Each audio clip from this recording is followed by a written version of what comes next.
Hey, welcome back, my friend. My name is Danny Dumas, and this is the Earn Your Title podcast. And if this sounds different, it's because I am not in my studio. I am out on the road on a family vacation, and that's what we're going to talk about today. I've been very fortunate to travel with my family, and I've been very fortunate to travel with young kids and now with old kids. And I just want to share with you some of the tricks that I've learned, the things that I want you to take into account when you travel with your kids. And I want to start off by saying you should. Vacationing with your kids, going to see things that are unique, going to see things that are different than what you normally experience, I truly believe is a life-changing experience. And I don't say that, saying that it's life-changing, I truly think it will change the outcome, the beliefs of your kids, the way they look at the world, to realize that it's a bigger place, to realize that there's people that are different than you, that look different, that talk different, that act different, but that humanity is kind of similar across the board. So let's talk about some of the tactics of traveling. Step one, you have to realize what kind of trip you're going on. And I like to take two different kinds of trips. I like to travel and I like to vacation. And the way I determine the difference is vacationing, the goal is fun and relaxation. And with traveling, the goal is fun and seeing things and going and experiencing other things. Both are good. If you have a very high stress, busy life, a vacation is awesome, where you go to have fun and you go to just relax and chill out and just spending quality time. And I think that is so good, and I do enjoy that.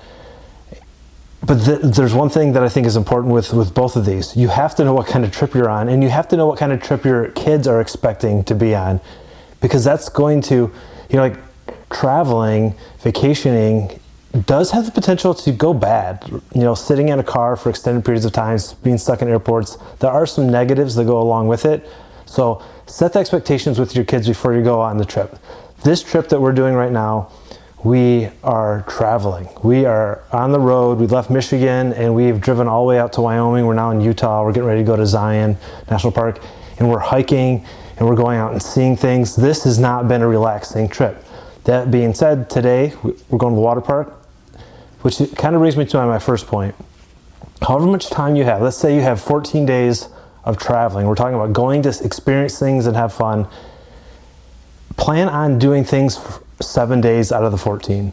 Now, I know there's going to be some driving days, those can be down days, but even if you have, say you have 4 or 5 days at a place, like we're in Hurricane, Utah, I want to go see Zion National Park, I want to see Bryce Canyon, we're going to put some miles on, we're going to hike. We drove all day yesterday, today was a down day. You need to have those. You need to have some of those days where you just check out and don't physically walk and are exhausted. It's really important. The other thing that I think is important when you're traveling is to plan to where you're going, but don't plan everything you're going to do when you get there. If you plan every single thing you do, you feel almost like you're back at work, where you have to get here. Oh, I got to go on this hike, then I got to see this. Like we were in Yellowstone. There's supposedly a really cool place called Grand Prismatic, and we drove there and there's no parking. We couldn't find anywhere to park, and that was okay. We just left, and it will give us a chance to go back.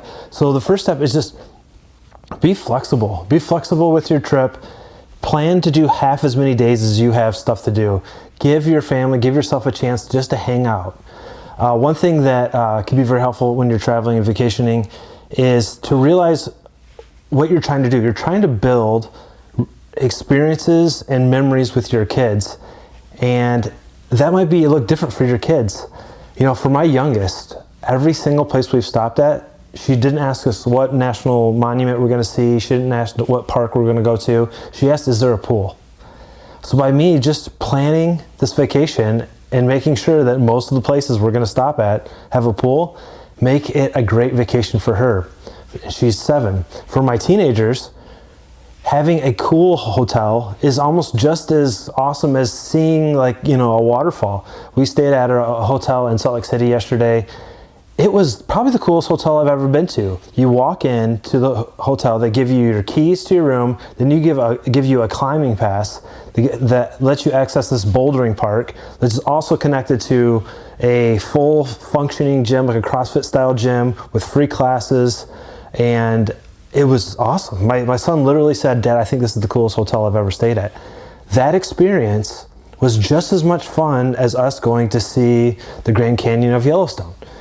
And by taking into that account like the characteristics of your kid and doing things that are exciting and for them, makes the memories. They realize that you thought about, it's kind of like giving a good gift. Like you can give anybody money, and that's a good gift. I love giving money. But when you go out and they're really into University of Michigan football, and you get someone that knows Jim Harbaugh to sign a football for them, like that means a lot because you put some thought into it. So when you go on a vacation, it's easy to say, "Hey, we're going to Disney," and then it's all, and that's a great vacation. That's awesome. But to put something special into it, to know that they're really into Harry Potter, so you're going to go there and you have something set up. The goal is to make it special, not just a trip. And so to do that, I would encourage you to do the same. Try to do things that are special.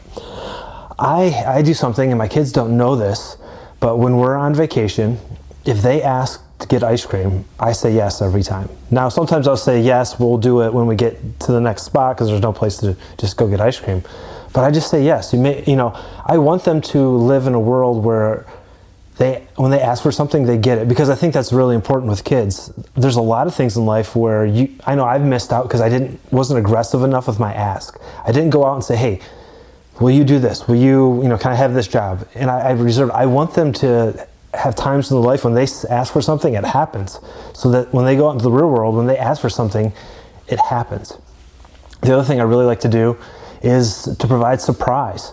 Last year we did a city tour. This is our out west trip. We're doing all the national parks. Last year we did city. We did Philadelphia, New York, Washington, D.C. And one night I said, "Hey, let's get kind of dressed up and let's go to a nice restaurant." On our way to the restaurant, we were on Broadway, and I said, "Hey, I found this really cool restaurant that's serving lion. Do you guys want to go to a place that has lions?" And they're like, "That's kind of weird." I'm like, "Yeah, it's kind of weird. What if we went to the Lion King instead?" And we're standing underneath the billboard, and we went in and saw Lion King on Broadway. It was a surprise. This trip, they don't know it yet, and I won't release this till after we've done it. They don't know, but we're going to go to Las Vegas. We're going to spend 2 days in Las Vegas, and we're going to go see a Cirque du Soleil. It's surprise. It's wonder. I want my kids to know that life has the ability to surprise them, and it can be a good thing, so that the unknown is exciting. It's not scary, because a lot of life, there's a lot of worries and concerns, and most surprises aren't good. You get a phone call from the IRS, that was a surprise, and it's probably not good. You take your car into the shop to change the brakes, and your mechanic calls. It's a surprise. It's not good. It's the transmission or something. Like, a lot of surprises in the world are bad, but I want my kids to know that some surprises are good, and that the unexpected doesn't have to be a bad thing. And you don't have to get super philosophical with these vacations, but put some thought into what you're going to do. Take the stress out of, like, I got to get here. Like, get rid of the spreadsheet.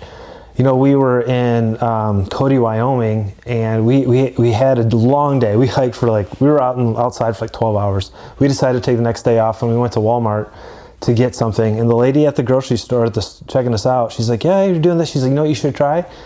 Take this road, and you go past the airport, and it's down here." She's like, "You can see wild Mustangs." And if we had something planned to do that day, we probably wouldn't have "Oh, okay." But we didn't. We had an off day, and so we drove out in the middle of this desert, looked for wild horses. And you know what? We didn't find anything. But we had fun. We talked. We laughed. There was no cell signal. The kids couldn't get on their phone. The spontaneity of it was really cool. We were in Yellowstone National Park, and we had saw Old Faithful. And we went in, there was a guy who had taken these pictures. It was an amazing picture of a bear attacking a elk. And then later he went back and got this awesome picture. And we got to sit there for probably 30 minutes and talk to this guy about his story, about his travels. That is what I think vacationing should be. This experience of time with your family, memories made together, not just go somewhere and have fun, which is what I want you to do. But making those memories. The last thing I really want to encourage you is to remember that vacations are fun. So whether you're traveling or vacationing, both of those I included fun. And if you're not having fun doing something, if everybody's miserable, if you paid for, a 4-day park pass at Disney, and on the third day, everybody's miserable, I don't care how much money you spent on that park pass, go back to the hotel and go swimming. Have fun. Some of it's work. We hiked up in the Grand Tetons. We did a really hard hike. It was way up this mountain. It was cool and it was fun, but as soon as it had stopped being fun, my youngest was getting kind of tired, we stopped and we turned around. Have fun. Spend time with the family. And while this trip is very extravagant, it's expensive, you don't have to do that. I've had just as much fun taking my kids in a camp with a tent. We don't have an RV. We sleep on the ground on cots and air mattresses, and my kids have had just as much fun. The other thing that I want to kind of encourage you when it comes to the financial side of vacationing is to really look and to see how many more summers do you have with your kids. And it's sobering.